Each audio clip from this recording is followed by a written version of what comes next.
Tá certo? De um lado, Roberta, tal, contratante. Do outro lado, Eduardo, tal, contratado. Objeto do contrato. Envio de maconha, 200 gramas por dia. Dá para fazer? Dá para fazer. Tem validade? Não tem validade. Então vamos voltar. Contrato de locação. Alguém pede um modelinho para você. Aí a senhora pega e dá um modelinho. Fala, tá aqui o cara assina, muda os nomes, tá pronto. Beleza, entrei. Ei! Apareceu um cidadão há uns 4 anos atrás lá no escritório.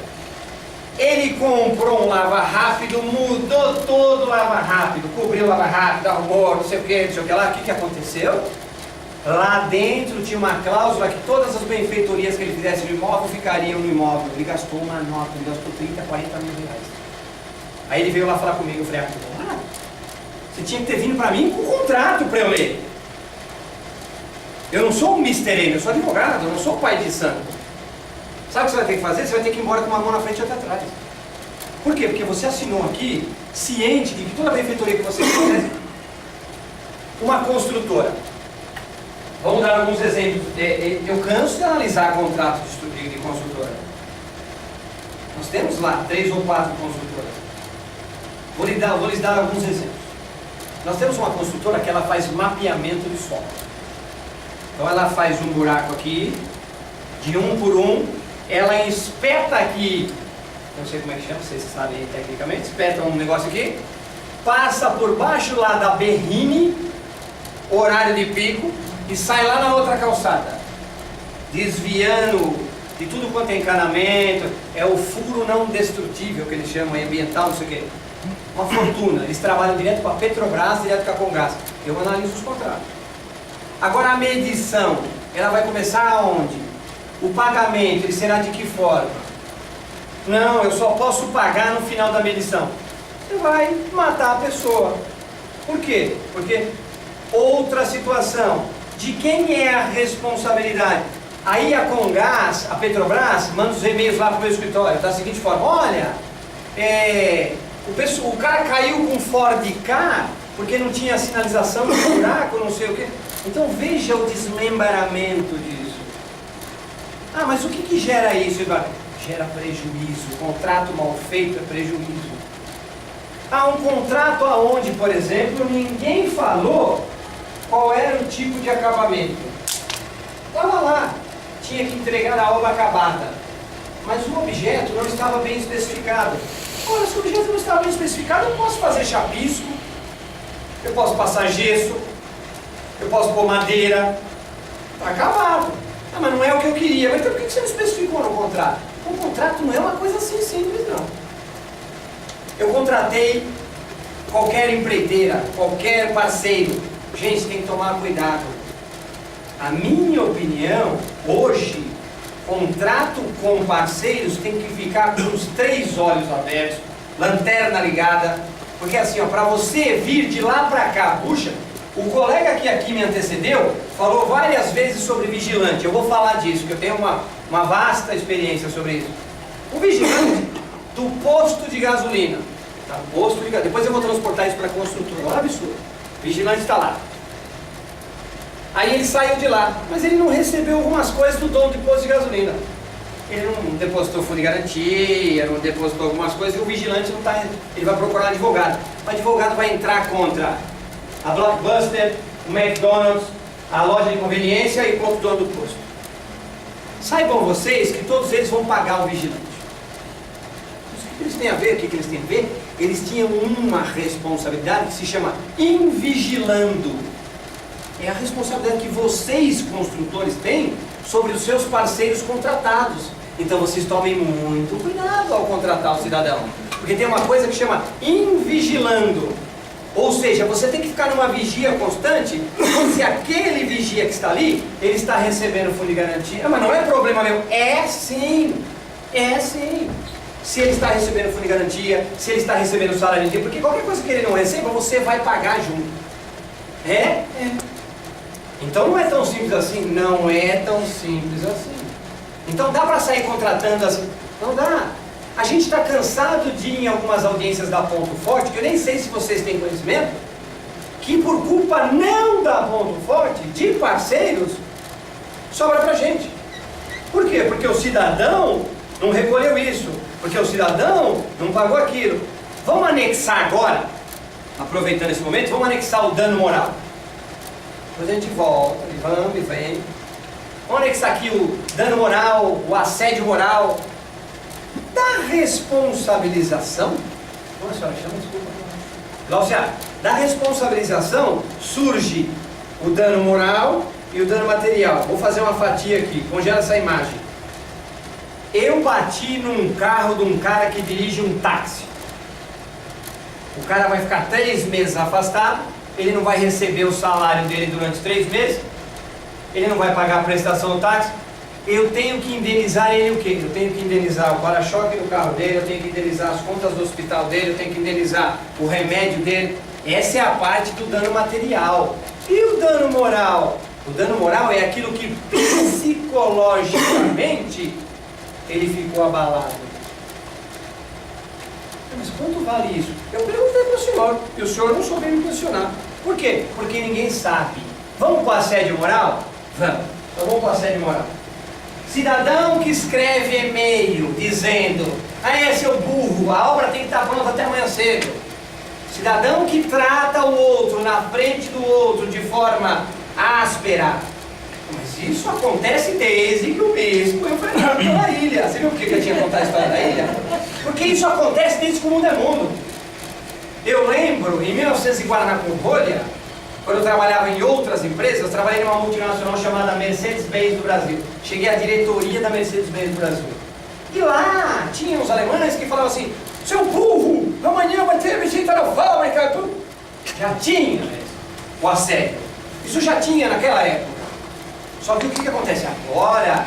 Agora transformou-se na tiete jurídica momentânea. O que significa dizer?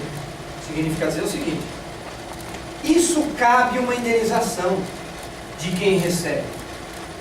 Me dá um exemplo, Eduardo. A Roberta é minha chefe.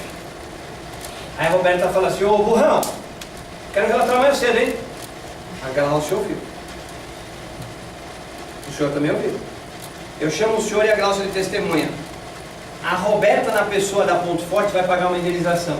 Mas de quanto que é, Eduardo? Às vezes vale a pena chamar um cara de burro. Sabe quanto pode ser? Não é verdade? Pode ser de R$1, como ela pode ser de 1 milhão. Sabe por quê? Porque vai cair na subjetividade do juiz. Exatamente, o senhor matou a pau. Eu vou lhe dar agora mais um exemplo. Aquele que está ali, que veio comigo, amigo meu, Roberto. Prazer. Esse cidadão ali, ele tem o seguinte: ele tem uma esposa, que por um acaso é minha prima, e que eu gosto muito. Beijo, Valéria, minha prima. Então o que acontece? A minha prima tinha um problema de obesidade. E eu posso falar com a maior tranquilidade, porque isso nunca foi problema para ela. Ela sempre tirou isso aí de letra. Mas ela era bastante obesa. Você sabe o que aconteceu? A enfermeira da Neumater falava para ela assim: não, você é muito gordinha, mas você não vai dar conta do serviço. Você sabe o que aconteceu? Eles tomaram um pouco uma indenização, e vou falar os valores. Então nós entramos com uma ação e a Neumater está devendo o que tem e o que não tem para a gente. Sabe por quê? Porque a enfermeira infernizava ela. Mas você não vai dar conta, não, porque você é muito gordinha, imagina, não sei o quê. Agora vamos fatiar um momento, pôr o dedo em cima e dizer o seguinte: ela fez uma cirurgia de redução do estômago, ficou grávida, tem um filho maravilhoso. Mas assim, então nós temos que dar a coisa boa, né? O testemunho de coisas boas. Mas assim, só para mostrar para vocês o risco que vocês, gestores, correm na tratativa de um cidadão lá. Então o que acontece? Pode vir. Eu vou falar para vocês o que vai acontecer. A diretoria da empresa vai ficar muito feliz que a Glaucia xingou o Eduardo. Quando chegar uma ação de dano moral, estou brincando, nem, pelo amor de Deus. Quando chegar uma ação na minha, dizendo o seguinte: fui xingado pela Cláudia, eu tenho testemunho, eu filmei, tem um e-mail aqui, tal, eu quero 500 mil reais. A diretoria vai pegar e falar: ô Glaucia, chega aqui, você chamou os caras de burro? Olha aqui, ó, o cara está pedindo 500 mil, eu vou descontar do seu salário agora. Sabe o que vai acontecer? Isso vai dar uma ação. A Glaucia vai ter que ir para a igreja, rezar, orar. Porque o juiz, ele vai tomar uma decisão. E de repente, se ele tomar uma decisão lá, de 100 mil, 200 mil, 300, sabe o que vai acontecer? Esse prejuízo todo vai incorporar no passivo da empresa. Então assim, o direito é uma coisa muito mais séria do que as pessoas acham. Por isso que quando eu fui convidado, eu falei assim, pô, isso aí vai fazer bem para os caras. Porque as pessoas têm uma ideia de que o direito é uma coisa assim, está escrito pode, não está escrito não pode. Não é assim não, gente. Vamos falar do assédio moral. Assédio moral não tem lei para isso. Nós temos algumas leis.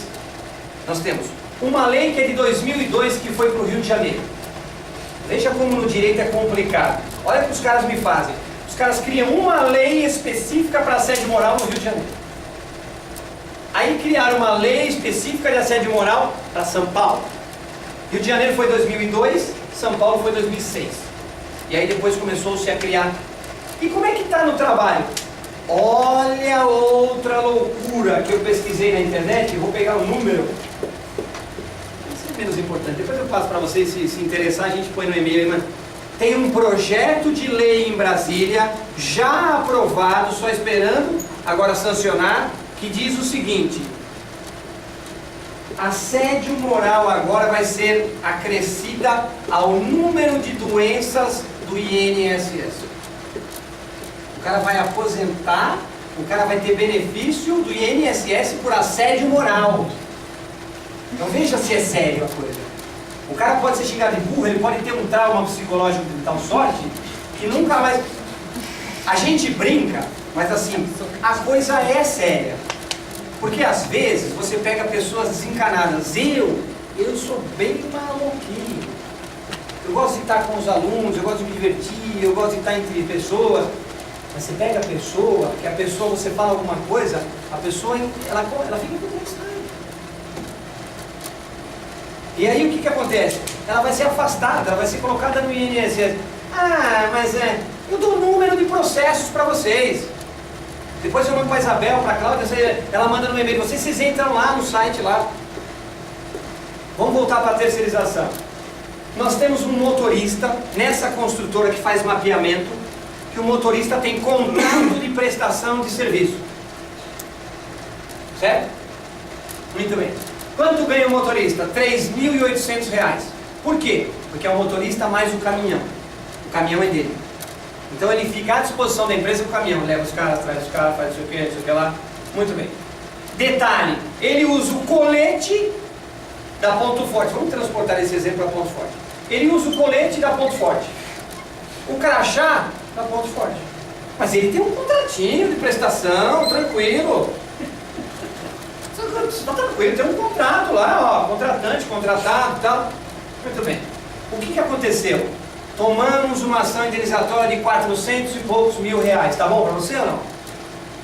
Vou dizer para vocês o que aconteceu. Ele entrou com uma ação, pleiteângulo, vínculo trabalhista. O que ele falou? Terceirização.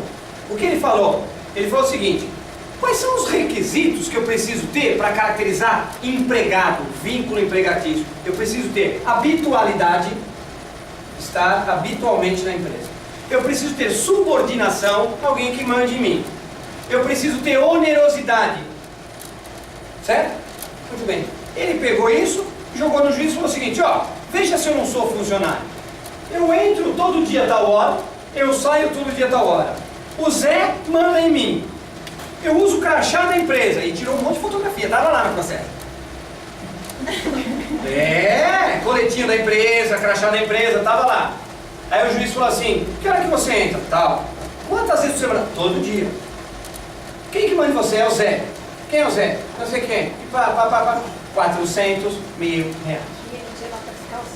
Né? Aí o que acontece? Né? Não, sem dúvida. Mas o que acontece? Ele precisava quebrar um desses parâmetros.